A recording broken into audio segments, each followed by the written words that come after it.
ఇప్పుడే జీ5 app download చేయండి. చూడండి మీ ఫేవరెట్ టీవీ షోస్ ఎప్పుడైనా ఎక్కడైనా. బావగారిని పడుకోనివ్వక్క, లేచాక సేవ చేద్దువులే. ఆయనకంత చలిగా ఉంటే కష్టం కదా, వేడి పెంచాలి. ఎలా? ఇలా జరగండి, తప్పకోండి చిట్టి తప్ప. ఏమండి, మీ చలి ఎగిరిపోయే ఐడియా తట్టింది నాకు. ఏ డిష్ హాసిని, అయ్యో అక్క, ఏం చేస్తున్నావు? ఏం చేస్తున్నారు?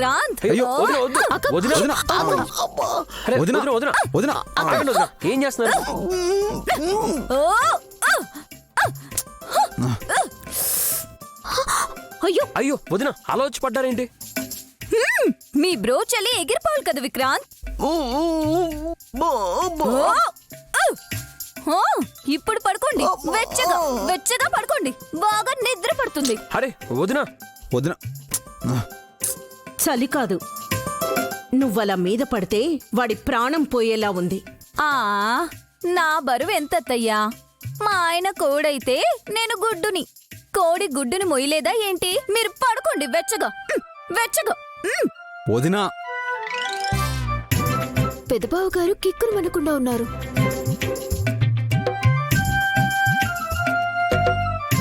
పోయాడంటవా? బ్రో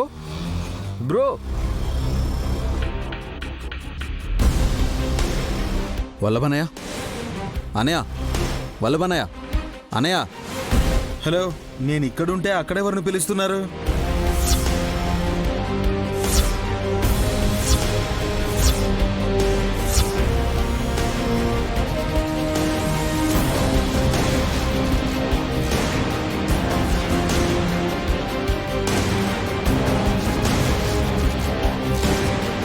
బ్రో, నువ్వు ఇక్కడున్నావేంటి?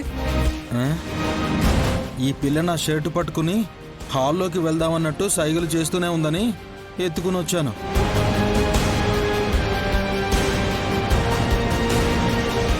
అనయ్య, మరిక్కడ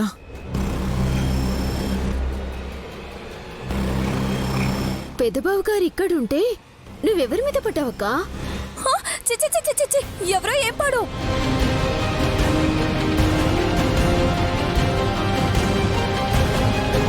మీరే చెప్పాలత్తయ్యా. ఇందాకటి నుంచి పెద్ద బావగారికి చలి జ్వరం అని దుప్పటి కప్పి పడుకోబెడుతూనే ఉన్నారు కదా. నాకు చలి జ్వరమా? ఎప్పుడొచ్చింది మమ్మీ? ఇప్పుడు మీ మమ్మీకి వచ్చినట్టుంది. కొంచెం ఆగండి రాజా.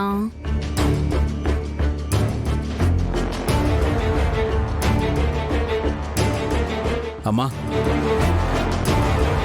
ఏంటిది? ఎవరది? ఏం జరుగుతుంది అసలు?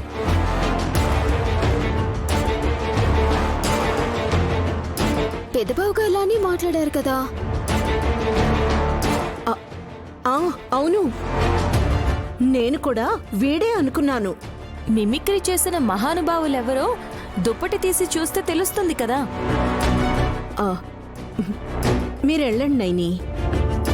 దుప్పట్లోకి చొరబడి నా కొడుకు వల్లభలా మాట్లాడి మేనేజ్ చేసిన ఈ దొంగ గాడిదెవరో నేను చూస్తాను. మీరు వెళ్ళండి.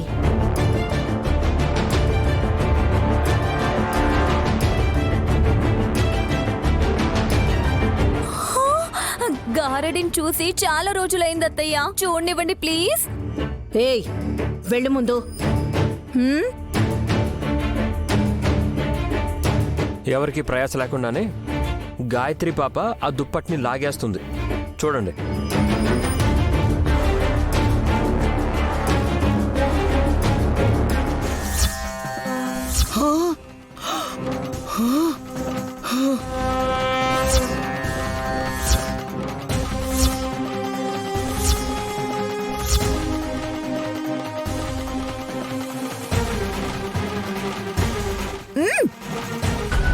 అమ్మ ఆత్మ ఇవాళ రాత్రి ఈ ఇంటిని విడిచిపెట్టిపోతుందని గంటలమ్మ ఎందుకు చెప్పింది?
ఇంకో విషయం కూడా గమనించాలి.